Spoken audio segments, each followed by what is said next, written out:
Patna board office, जहाँ पर टॉपरों का वेरिफिकेशन चल रहा है। अभी एक लड़की का वेरिफिकेशन पूरा हुआ है, चलिए हम उनसे जानते हैं कि वेरिफिकेशन कैसा रहा, ताकि जो बच्चे कल आने वाले हैं 20 मार्च को, उनके लिए सफ़र आसान हो जाए। तो आप बताइए, क्या नाम है आपका? सादिया खातून। आपका कौन सा स्ट्रीम था? साइंस। कहाँ से आप? भागलपुर से।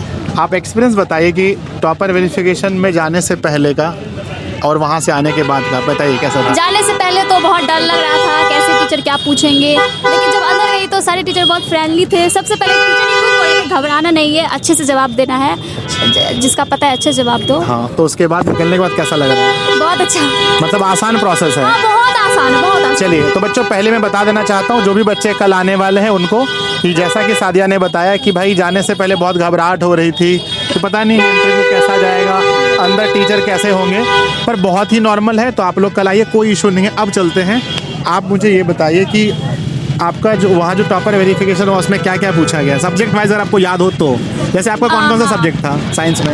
इंग्लिश, बायोलॉजी, फिजिक्स और उर्दू था और अच्छा। केमिस्ट्री। अरे चलिए, तो अगर आपको याद हो तो आप बता सकते हैं कि क्या सब आपसे तो सबसे पूछा पहले गया? इंग्लिश में स्पेलिंग पूछा गया, जैसे इन्वेंशन, टेक्नोलॉजी और कम्युनिकेशन का। फिर इंग्लिश में इंट्रोडक्शन लिखवाया गया। जी जी। और उसके बाद फिर राइटर्स का नाम पूछा गया और फिर वही क्वेश्चन आंसर। प्रॉपर आपने जवाब दे दिया? हाँ, सारा। आपको पता चला बहुत ग्रेड easy था, कौन सा बहुत मिला, easy। कौन सा ग्रेड मिला? सब पे तो गुड ही लिख रही थी, ग्रेड्स नहीं था। अच्छा ठीक है, नेक्स्ट चलते हैं और सब्जेक्ट में चलते हैं। उर्दू तो मुझे समझ नहीं आता है, उसके बाद फिर गए केमिस्ट्री में। हाँ, तो हाँ। उसमें एग्जाम में टार्टरिक अम्ल का फार्मूला आया था, तो वो फार्मूला लिखा। अच्छा। और फिर उसके बाद पूछा ऑब्जेक्टिव उसी से। अच्छा, यानी कि सवाल जो थे जिनका जो आप एग्जाम में देकर आए थे उनसे था, या फिर कुछ ऐसे बेसिक था? बेसिक था, मतलब बायोलॉजी में तो पूरा बेसिक पूछ रहे थे। यानी उनके पास कोई क्वेश्चन पेपर नहीं है आपका जो दे के आए, उसको देख के नहीं पूछ रहे हैं? मतलब उससे भी पूछ रहे थे, ऐसे अलग से भी पूछ रहे थे। एक सब्जेक्ट के और कितने टीचर थे वहाँ?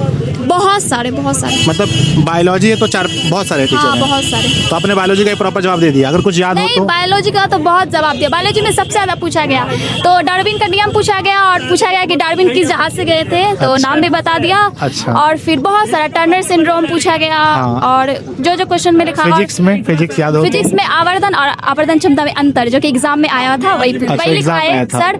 और फिर विद्युत फ्लक्स पूछे। अच्छा, लिखवा पूछे कि विद्युत क्षेत्र की तीव्रता कौन सी राशि है, तो वो भी बताया मैंने। अच्छा, बता दिए। तो बच्चों, जैसा कि हम लोग पहले भी कह रहे थे कि क्वेश्चन जो है, एक तो जो आपने एग्जाम में आपका आया था वहाँ से सवाल रहेगा, और दूसरा कुछ बेसिक सवाल रहेगा। तो आप बताइए, आपकी जो ये जर्नी रही तैयारी में, दिशा का क्या योगदान रहा? पूरा समझिए, मैंने स्कूल और दिशा से ही पढ़ा है, कहीं से नहीं पढ़ा। चलिए, मेरी शुभकामनाएं आपके साथ है, भगवान जी करे अल्लाह भाई आपका अच्छा रैंक आए, है ना? और भागलपुर है ना? हाँ। अच्छा, हाँ। और क्या? और उर्दू में वही जो मजमून लिखा था, वही ऐसे वही लिखवाया गया। अच्छा, ठीक है जी, आपका रैंक अच्छा है। हम लोग आपके घर पे आए, आपको सम्मानित करें, यही में है ना, यही आपके लिए मेरी शुभकामनाएं। और बच्चों देखो, बहुत इजी है। जो भी बच्चे 20 को आने वाले हैं, क्या बोलना चाहेंगे उनके लिए जो आने वाले 20? बहुत इजी है, ज्यादा नर्वस नहीं होना है, बहुत इजी है। अच्छा, ठीक है जी, बाय बच्चों। बेसिक पूछा जाता है। ठीक है, बाय। Thank you.